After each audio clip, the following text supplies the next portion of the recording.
Welcome to another edition of the Digital Download, which Which is is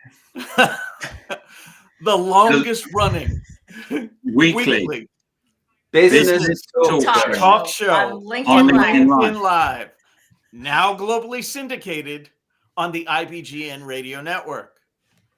Today, we're exploring why relationships and networks are critical in business.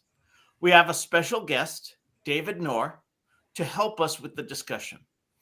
Author of best-selling Relationship Economics, David's expertise lies in transforming transactional interactions into strategic assets. But before we bring David on, let's go around and introduce everyone. While we're doing that, why don't you in the audience reach out to a friend, ping them, and have them join us?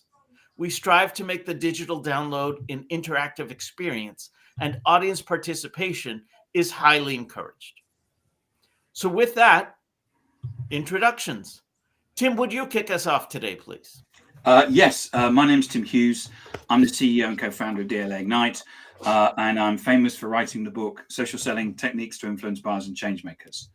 I'm also holding a copy of David's book, and I have a signed copy. Ooh. Wow. Ooh. Signed by whom? My mother. Well, there you go. Excellent. Thank you for that, Tim. Adam. Hi, everybody. I'm Adam Gray. I'm Tim's business partner and co-founder of DLA Ignite, and I've been flicking my camera back and forth, trying to decide whether it's round the right way or not. I think it probably is now.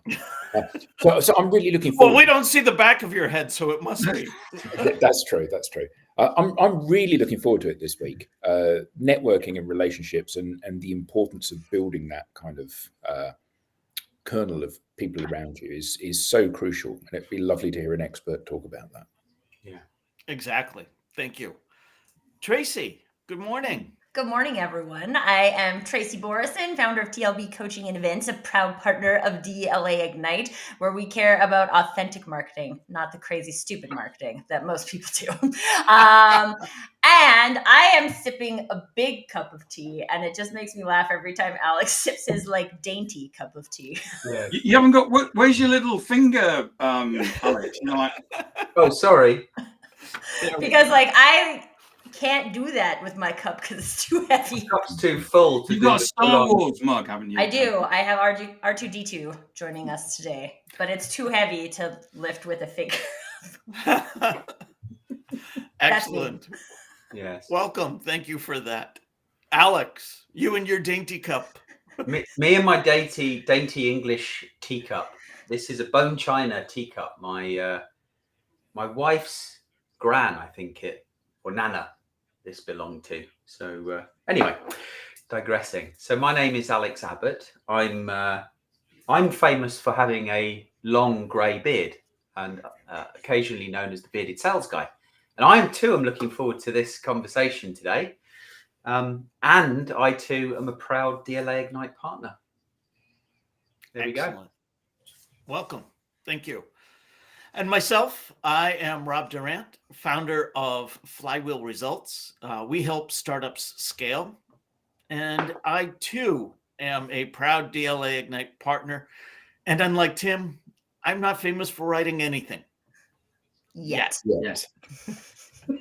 As I said, How long this are you going week- to be saying that for, Rob? not for much longer. I will Okay. be famous or infamous for writing something, that's for sure. As I said, this week on the Digital Download, we'll speak with David Nour. With over 2 decades of strategic consulting, David has advised Fortune 500 companies, innovative startups, and industry leaders, showcasing his expertise in leveraging business relationships for growth and innovation. Let's bring him on. David. Hey, David. Welcome. It is good to be with this rowdy bunch. Rowdy it David. is, that's for David. sure. David, are you going to tell us your backstory? Because you've got early interest. Because you turned up in the US, didn't you, with $100 in your pocket, I did. Very not kind of being you. able to speak a word of the language. Yeah, very kind. Very kind of you to ask. Yeah. So originally from Iran, I came to the U.S. in 1981 with a suitcase, $100, didn't know anybody, and didn't speak a word of English. I literally land at JFK with a badge around my neck. I was a teenager. Put this kid on a Eastern airline flight to Atlanta, where I came and lived with an aunt and uncle that I hadn't seen since birth. And yeah, I really struggled the first couple of years. Just Wow. gaining a command of the English language was an uphill battle. Remind me, where's JFK Airport? Is that New York. New York, yeah, New New York. York City, yeah. So Okay. parents were retired now, teachers in Persian literature, Persian history, and the old regime had an exchange program. So we went to Kuwait and lived and worked throughout the Middle East. The new revolution happens. They called all those people back. My parents had the foresight to realize there wouldn't be a whole lot of future for me in Iran. So I've got a couple uncles in Europe, including one in UK, that said no thanks, too much of a responsibility. I had 3 uncles here in the US. 2 of them said no thanks. One said we'll take him for the summer. Okay. So I came for the summer. Thankfully, my aunt is American, and she convinced my uncle, if you send him back, it'll be a death sentence, because Iran was in the middle of the Iran-Iraq war at that time, and I did have a lot of childhood friends perish in that war. So in order for me to stay here, my parents gave me up for adoption. Aunt and uncle adopted me, and that's how I was able to stay here in the U.S. Wow. So one of the things Fantastic. one of the things that happened that you remember was walking with your dad in bazaars in Iran, not buying anything but talking to people.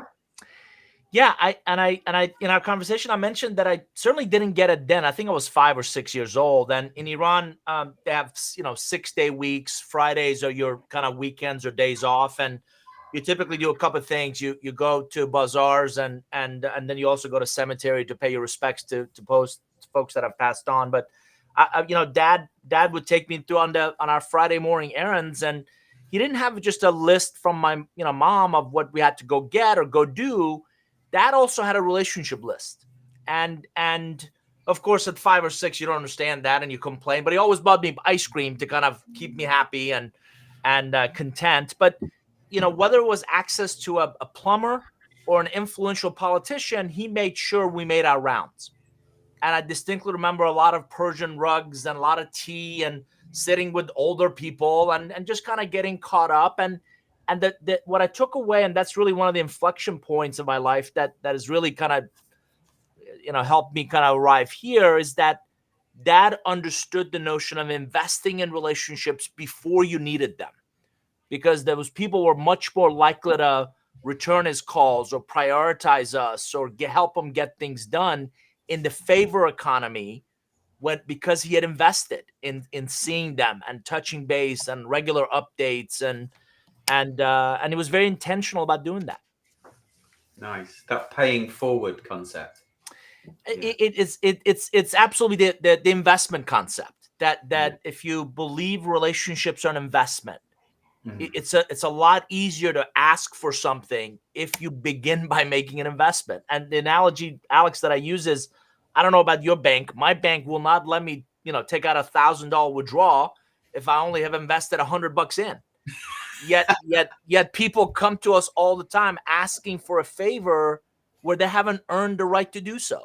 And I often talk about relationship givers. God bless Mother Teresa, right? There's people we meet all the time who get something very euphoric, very altruistic for just giving. The problem is most of us can't be pure givers, because I don't know about you guys, I have something called a mortgage. Then there's relationship takers who the only time they call is when they want something, and they never see themselves as takers. And we all want to be nice, so we kind of enable that behavior. And nobody ever calls them out on it. Like, I'm sorry, when was the last time you called to see how I'm doing and how my life or my business is going? And we kind of keep doing it for them, so they keep coming back and taking more, and they know no boundaries. Yeah. And then there's really the delightful people who are relationship investors, who really understand that it's a lot easier for have my hand out if I start by giving a hand, if I help someone else, if I add value, if I'm intentional about the relationships I invest in, the return becomes extraordinary. Love that. Speaking of relationships, we have a few relationships we've established with the audience. So I want to bring some comments on screen right now. You like that transition? I did my best. Yeah, that's very slick. You need to run a Very podcast, Rob. So Mark Cowison starts with, "Good afternoon, folks, and welcome to the jungle, David." Mark, don't I know it? I've only been here a few minutes. Andrew says, "Good morning, good afternoon, all." This We is always Dave. wait to him, David. Yeah. Hey, Andrew. And hello, Mark. I was literally just on another podcast and Mark was incredibly giving of his time. Excellent. We have Serenity Disco saying, "Very excited to learn all I can from this session." And she does, in fact, tag a friend to bring them to the audience. Thank you so much for that. Rob Turrell says, "Book just arrived. Good to hear from David again."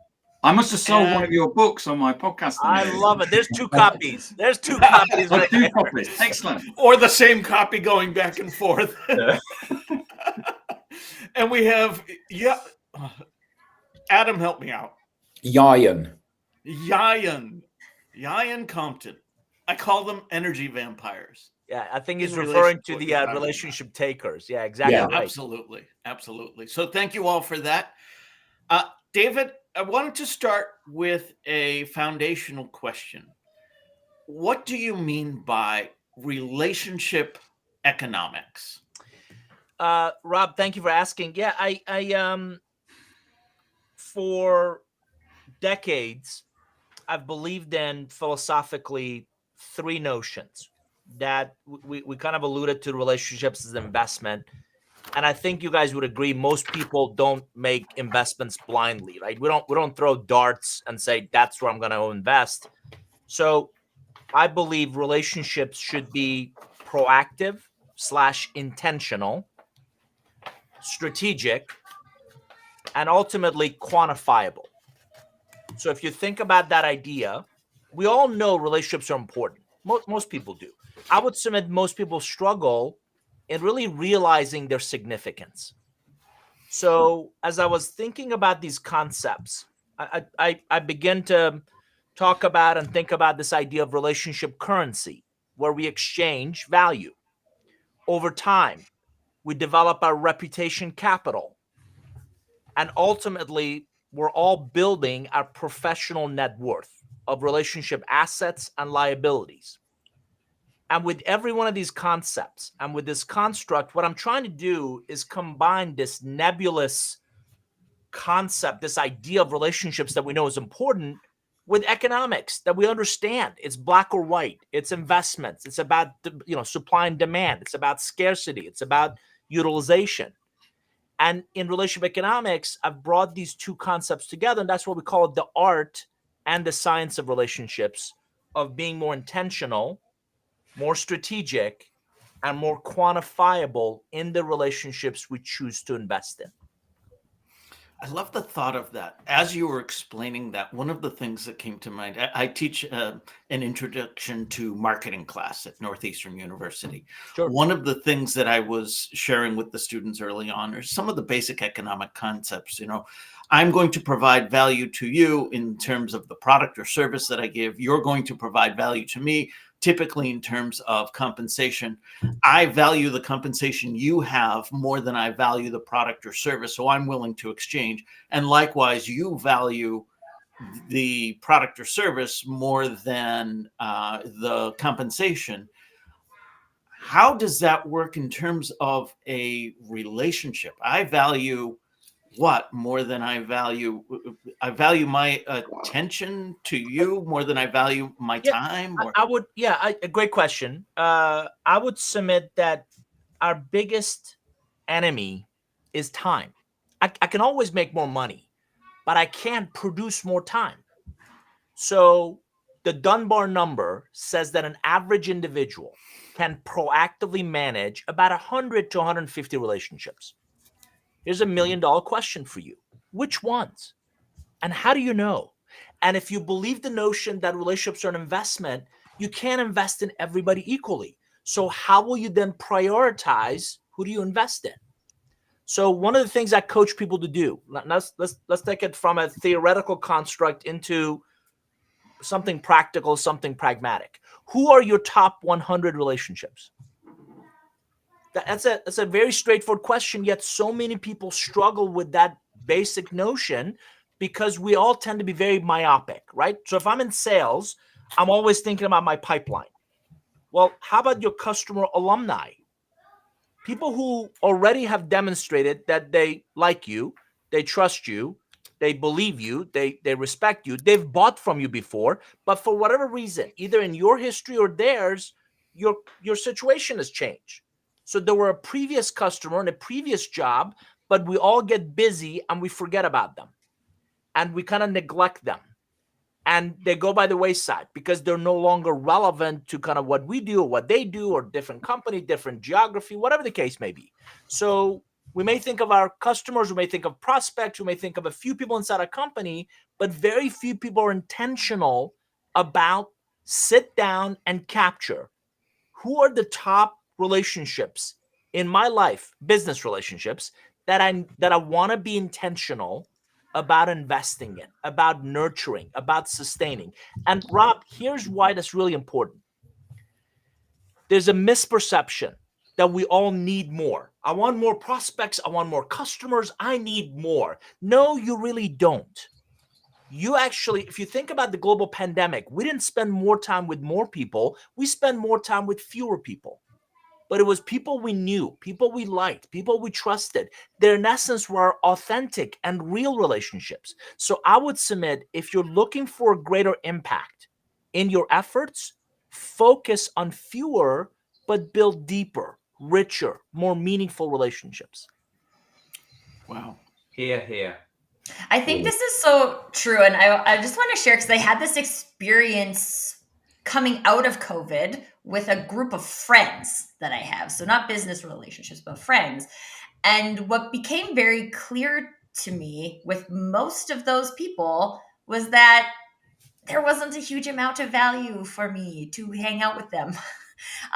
They're in different industries. They are not really bringing, I would put them into the energy vampires category. And they exist because like we were a group. We moved through part of life together and it made sense at that time. They were not energy vampires at that time. Do they watch this show, Tracy? I don't believe they watch the show. No, which is what I'm telling you. They're not on LinkedIn. Most of my peeps are on LinkedIn. But like I had this conversation with myself as to like, what is the value to me to put effort into maintaining these relationships, which was really interesting because there were actually like some people I had met on LinkedIn who I had a much more meaningful relationship. And there's also that quantifiable piece of it. And I do believe that quantifiable can be qualitative, not just quantitative. And so there's like, oh, okay, well, I would rather go for lunch with like this group of people who are doing like creative brainstorming than this group of people who are going to talk about other people the entire time. Tracy, in a non-creepy way, I'm a hugger, and if you were here, I would hug you because I'm a hugger too, so we get that works. Because what you're referring to are several really critical points. One, we create relationships in these unique buckets, and those buckets serve very different needs that we all have. So think of this, we call it your relationship ecosystem, but I have a group of friends who really fill my need for my faith, or they're that part of my world. I have another group of friends, I ride motorcycles, and these are riding buddies, and my life is richer because on a nice weekend day, we ride in the North Georgia mountains, or I've ridden across the country. Some of them I've ridden globally with, and they filled that part of my life. So we need these unique buckets in our lives because they fill us. We tend to deprioritize some versus others when we perceive that value exchange is no longer there for our time, for our effort, for our resources. So if I go have lunch with you and that lunch was, it was okay, but either you were too self-centered or I didn't feel like I'm better off because of that relationship. I'm going to deprioritize you because, again, I keep advocating this. We only have so many hours in. I've been looking for the 25th hour a day. I haven't found it yet, right? And by the way, I want to also spend time with my wife and my kids and other parts of my life. So my capacity for those exchanges are limited. And we're always contemplating, do I want to return Rob's call or Tim's? Do I want to spend time with Adam or would I rather go have lunch with Alex? Oh, none of them. You want to spend time with Adam. That's the reality. Tracy's Don't way more we all? fun. Just saying. So context matters. Here's the other thing, Tracy, that you said that really resonated. Believe it or not, in any interaction, it's actually less about us and more about how that other person is better off because of us. So the value exchange can't be just talked about. It can't be a website. It can't be an email. It's not a brochure. It's how we make them feel. David, I've always said, just sorry, last question. I've always said I have a very simple formula for trust. Credibility says you know more about your area of expertise than anybody else. Plus empathy, you can be quiet long enough to ask great questions, really understand where they're coming from. When you do that multiplied by consistency, when you do that consistently over time, that's how you earn my trust. When you earn my trust, I bring you into my inner circle. When you earn my trust, I'm willing to share more with you. When you earn my trust, we become closer. We start to exchange not just superficial value, but deeper value. That's how people prioritize who they call back, who they email, who they choose to work with, who they buy from, who they refer or recommend. That's how relationships become richer, deeper, more meaningful. So I don't think anyone on this call right now would disagree with you. In fact, I think the five of us violently agree with you.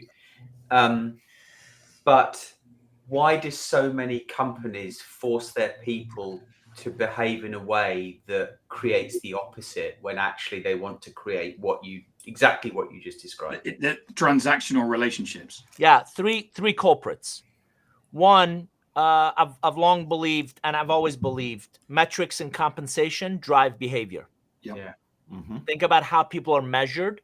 Think about how they're compensated. A lot of organizations advocate A, but they measure and compensate B. Is there any surprise that there's a disconnect? Number two, we're not talking about teaching people how to use Microsoft Excel, right? So relationships typically are I'm saddened by the fact that this topic is not taught in our schools. It is not taught in anybody's new hire training. It is not taught in many management or leadership development programs. So how are we supposed to pick this up? Well, I'm pretty sure we're supposed to pick it up through osmosis. But the way we pick it up is through modeling. We see a great leader who demonstrates phenomenal relationship building skills, knowledge, and behaviors, and we say, ooh, I want to be like that person. Similarly, we see or we have a jerk for a boss who is toxic and combative and confrontational. And we're like, I'm never going to be like that person. So we pick it up through modeling. And when leaders don't model the right behaviors, it doesn't cascade well for the rest of their teams. Number two. Number three, we talk about it, right? We don't emphasize it. We don't reinforce it. We don't integrate it in what we do. So in many ways, relationships in many organizations are an afterthought.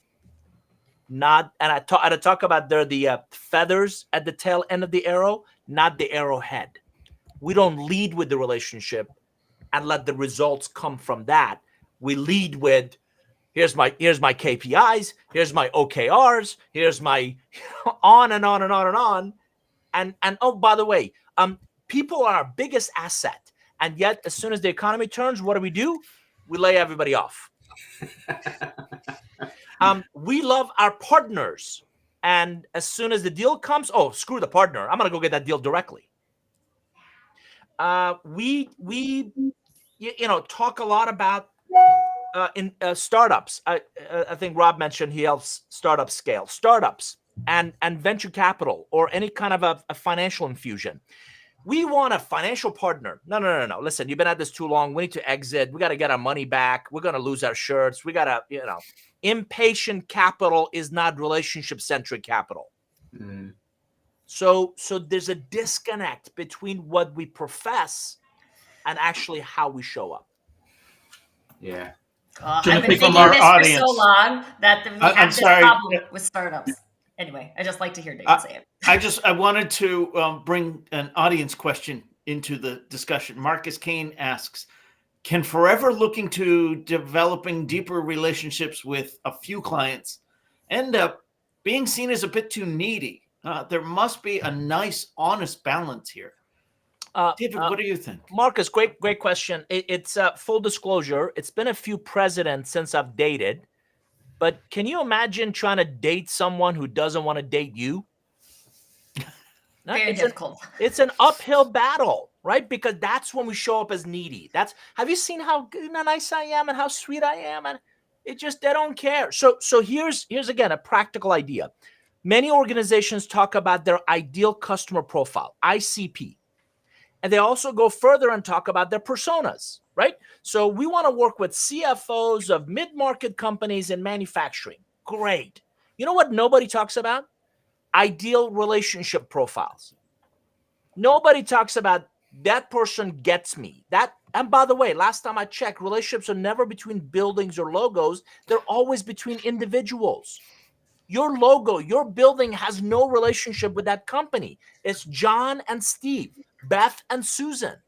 So why can't we focus on people who and I would submit to you that if we start to focus more on who gets me, who gets our value add, who needs our value add, who prioritizes working with us. I don't want to swim upstream. I'd rather swim downstream. So this idea of focus on fewer, I call it the Jerry Maguire business model after the movie. What if we focused on fewer, but people who got us, saw value in working with us? We like them. We like working with them. We'll bend over backwards to help and support them. I have a friend in wealth management who says, I don't care what the issue is. I want to be the one phone call my clients make. And he's shared some of these examples of literally a client, high net worth individual client, calling them because their less than bright children have wrapped a expensive vehicle on a island somewhere around a tree. And he is not in that business, but he'll make a few phone calls and get that kid out of a jam in another part of the world. And he doesn't financially benefit from that. You know what he's building? Relationship currency. You know what he's strengthening? Reputation capital. That guy is the one phone call I want to make regardless of what it is. So the next time that client has 5 million, 10 million, 100 million to invest, guess who they're gonna call? Mm-hmm. If we lead with the relationship, the outcomes we're after will come, but it has to be the right ideal relationship profile. That's just brilliant. Absolutely. I mean, I'm going to sit here and listen to David. Yeah. Well, look, read out some of the comments, Rob. We have Nigel Parker coming in on Twitter. I still can't call it X. Sorry. It will always be Twitter. And he shares, like an onion, there are rings of authority. Your inner ring network should have about 15 people in it. These are invited to meet up for a lunch every month where you can discuss opportunities and build the relationship. If someone is not fully invested in the network, you drop them and invite someone else from the next ring to join the inner circle. It takes a little time, but eventually you will have a close network that benefits everyone in it. So along those lines, David, what would you suggest we do in terms of taking action towards building a better network? So number one, become more intentional. And let me just clarify that a second. relationships, and Tracy brought it up, are contextually relevant. So my next door neighbor, great guy, young family. He runs a small landscaping business.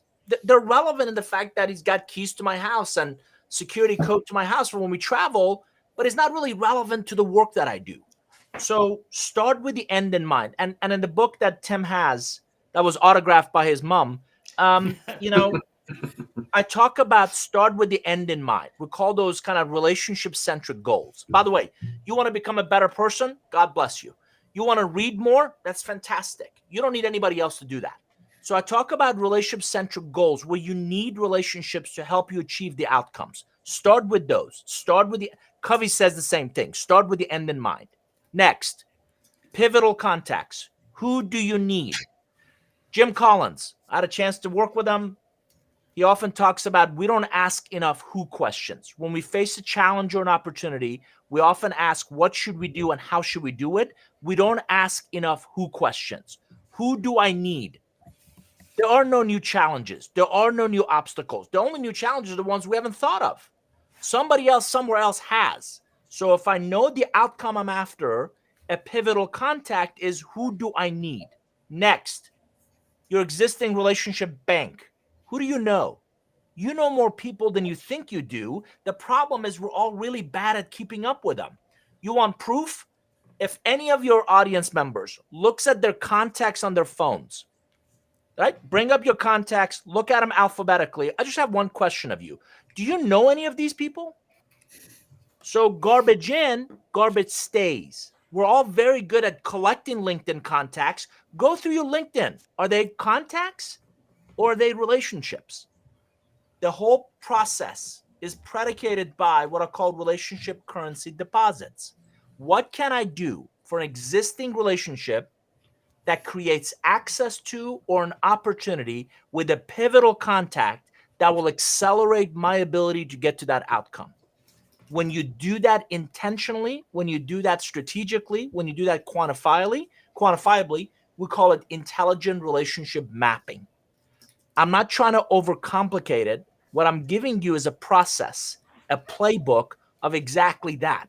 How do we become more intentional in the relationships we choose to invest in? Fantastic. Yeah. Any questions? I'm sorry, I'm So- busy taking I'm notes. writing down everything that David said. So in terms of some of the comments to allow you to think, so Ian Compton's basically, he's already ordered a copy of your book, David. So we've There's 3 copies. Wiley's loving me. There's 3 copies. You're going to be able to retire. Yeah, at the end of this call. Yeah. So Rob Turl says the big test. How many colleagues or business relationships have come to your home or vice versa? Yeah, Rob, great question. I in the book, I talk about this idea of a relationship value pyramid. And I just want the audience to kind of think about this notion. There's and don't get caught up on the terminology. I just want you to conceptually understand the difference between contacts and really rich, meaningful relationships. At the bottom of the pyramid, I call them situation. They come, they go. You never know, where or how they might be relevant. So they're kind of collegial, but they're just kind of transactional in many ways.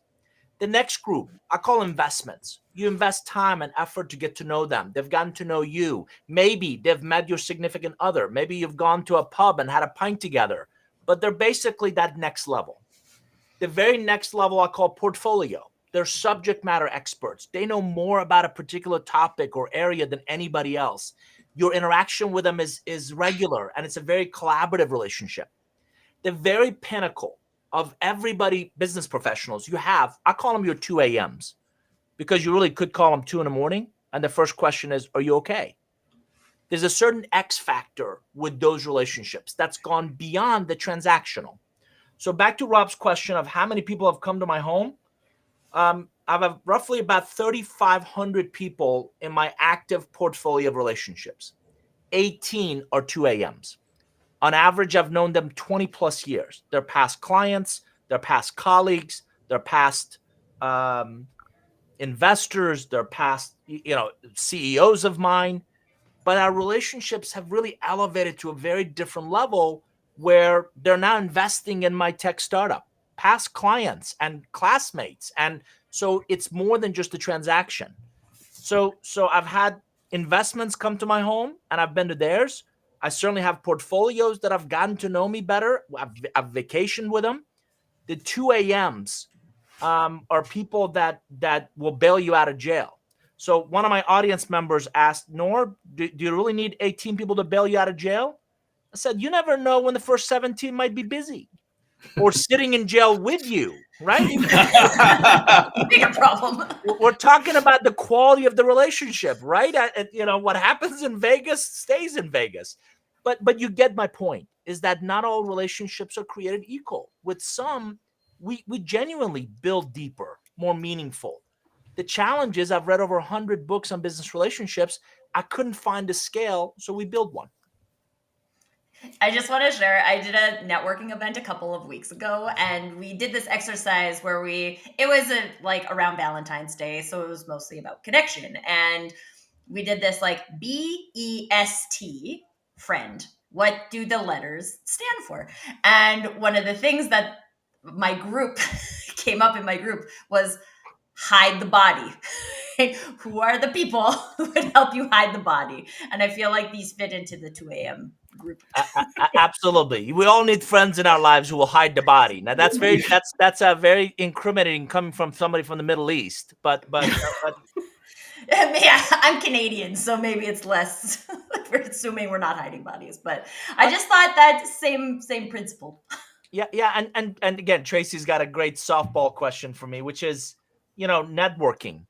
I've always had a visceral reaction to networking. Not only it's one letter away from not working, but most networking is just very transactional, right? We go, and have you met people who dispense business cards? By the way, for our younger audience, business cards are these things that we would, right? They dispense business cards like it's a coupon. Like I don't do that. And most people, my wife calls it icky. Like, I don't want to go do that. Conversely, because it's highly transactional.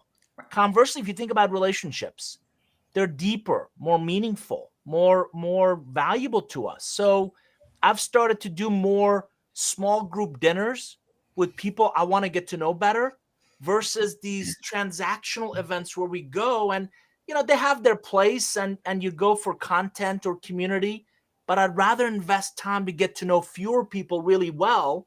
And these dinners are becoming 3 and 4 hours because the conversation is so rich versus, yeah, I went to an event and I got a card and I gave a card and I could care less about that person.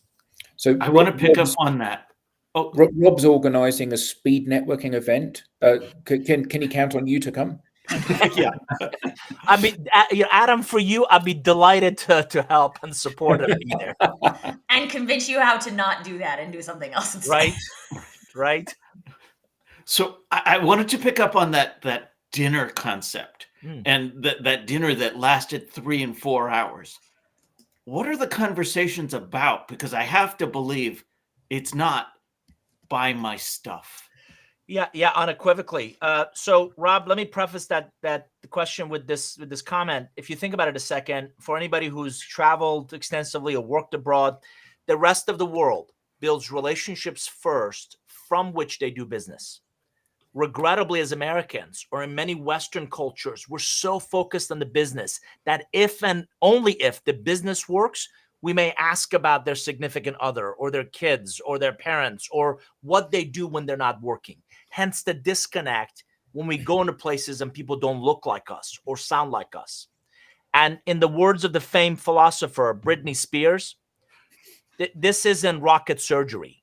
This is invest the time and effort to get to know others and explore. You don't know if there's anything there or not. I'm willing to, given certain kind of cursory lenses, I'm willing to invest time and effort to get to know them. So, Rob, you're exactly right. The dinner conversations, what breaks your heart right now? The dinner conversations, how are you learning? How are you growing? Particularly with those of us who didn't paint on the gray hair. Dinner conversations, how are you coaching, mentoring, guiding the next generation, not just to do this, because this they're really good at, this they're really bad at, especially since they haven't had to do it in the last 2-3 years of this pandemic. So conversations that are beyond the superficial really get to know the character, really get to know the values, really get to know the purpose of that individual. And what you're looking for is alignment in those things that matter a heck of a lot more than any one transaction. And I'm never going to get to know those if I'm always talking about speeds and feeds and price and hourly rates and any of that stuff. Now, I'm a realist. Our world has a need for a lot of those things. I feel incredibly blessed that I can pick and choose who I work with, who I coach, who, we roll out our technology with, who I choose to go have a cup of coffee with, right? And there's a slang here in the States, don't bro me, because until you know me, right? Don't pretend we're best friends until you actually invest time and effort to get to know who I am and what I'm about. And just one last comment, and I promise to get off the pulpit. I am saddened by how little due diligence this next generation does before they show up. They don't know anything about us. They don't know anything about our work. And I can't equate it to anything else other than laziness. How long does it take to Google my name before our call? How long does it take to just spend a few minutes on my LinkedIn profile or my website to at least learn an ounce about who I am and what I do before you show up to that Zoom or that next coffee meeting? So let's pick up on that then. In the age of AI and automation, how can businesses ensure that their relationship building efforts are still human-centered and genuine? All of those research in advance and so on, shouldn't AI just take care of that for me? I love this. So I set him up. You knock him down. Again, forget the hug offer to Tracy. I want to hug you because this is really a teeing up a softball. So I've built. I've been as you guys know, there's collectively, AI and ML and a lot of these technologies have been around for a while.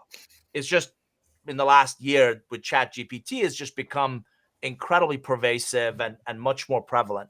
So I've been researching, I've been interviewing a bunch of executives, and I've built a brand new kind of keynote. And the title of it is Consequences of AI on Enterprise Relationships.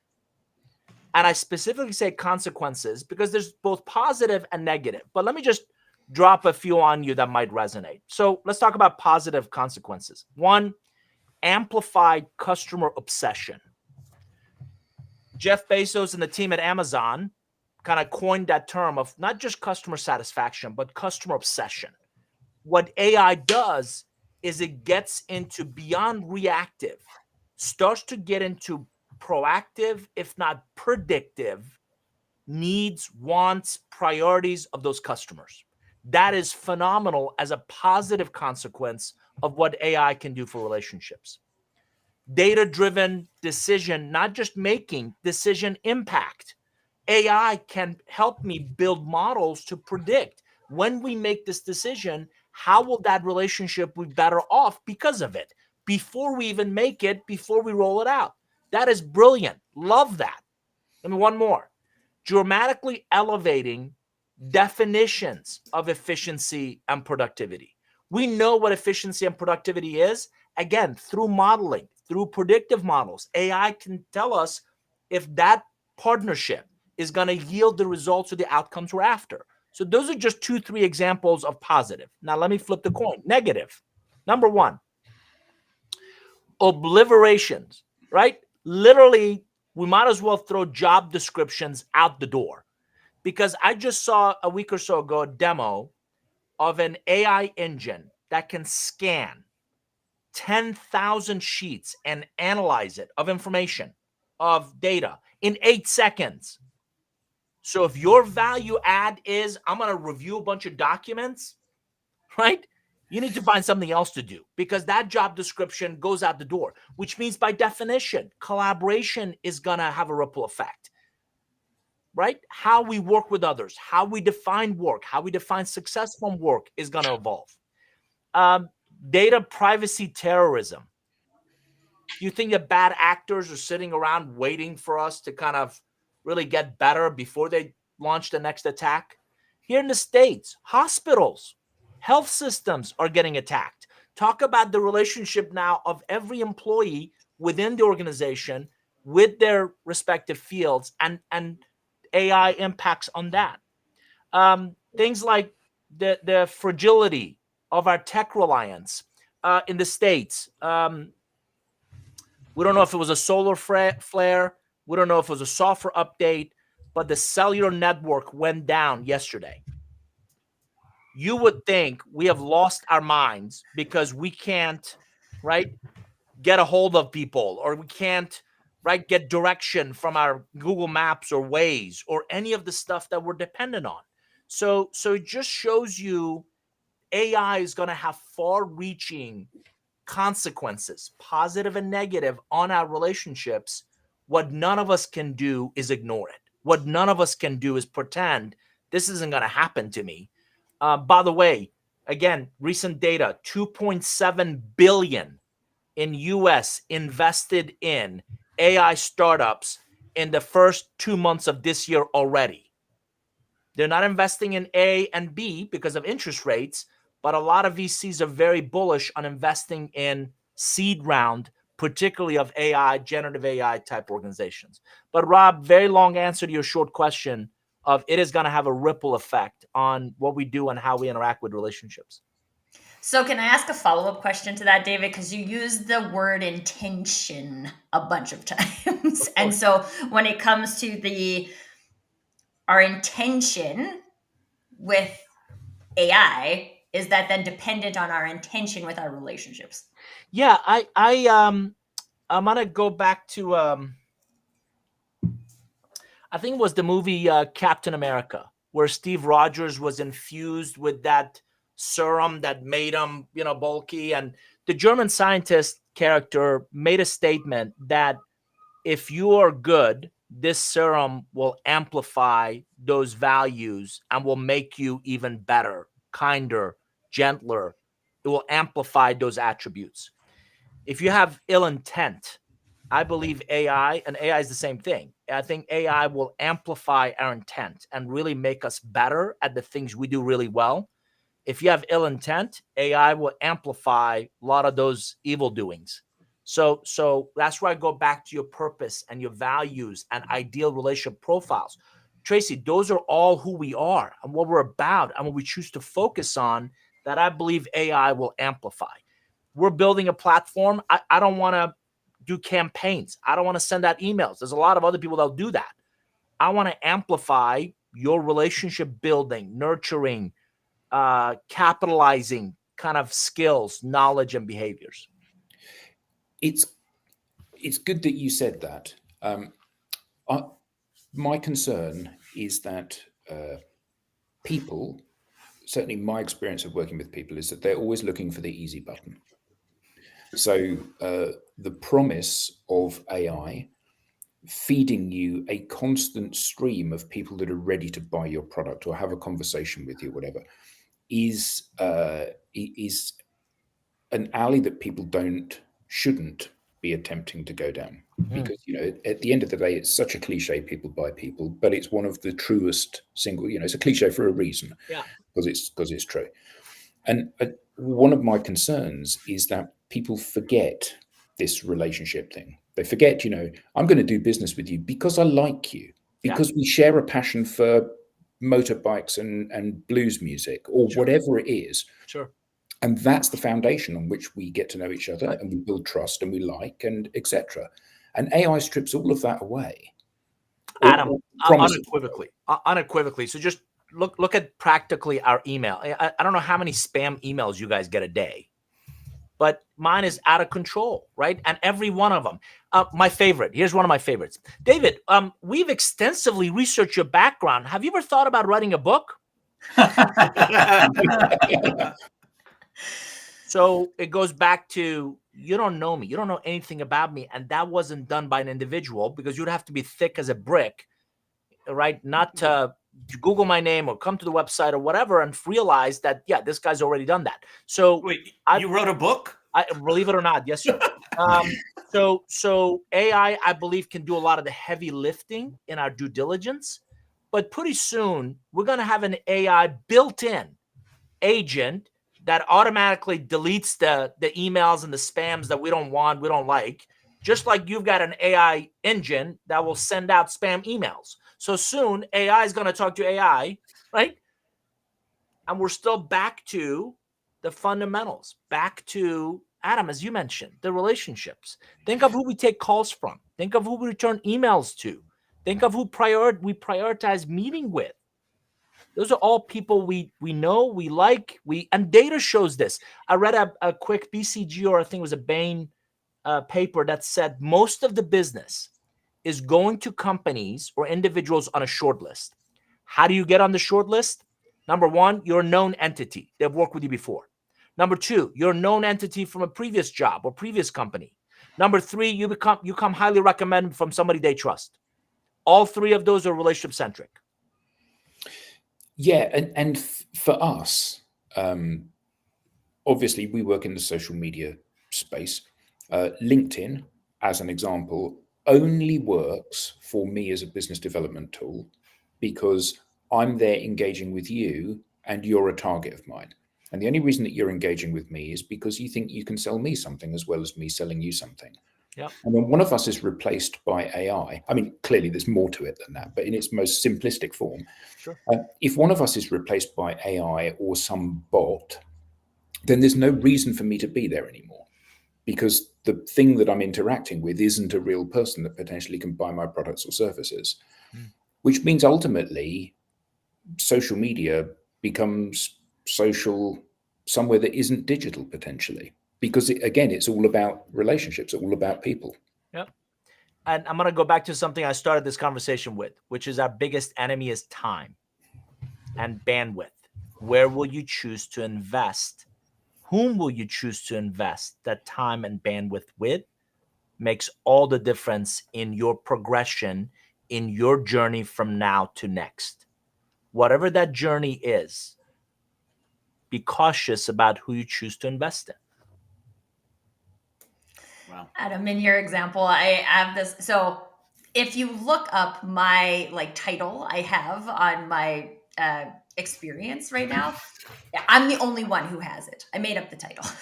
And my favorite thing is when people message me like, we help digital brand advisors. And you're like, well, I actually go back to them and I'm like, that's interesting. Can you tell me about another time that you've helped someone with this title? Because as far as I know, I'm the only one on LinkedIn.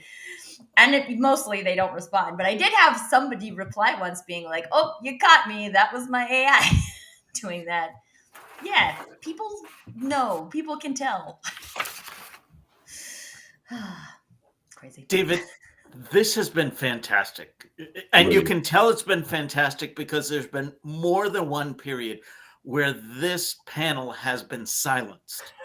That means we're busy jotting down notes and we're processing it. It's not that the conversation waned, it's that we couldn't keep up. Rob, very kind. I'm grateful to Tim.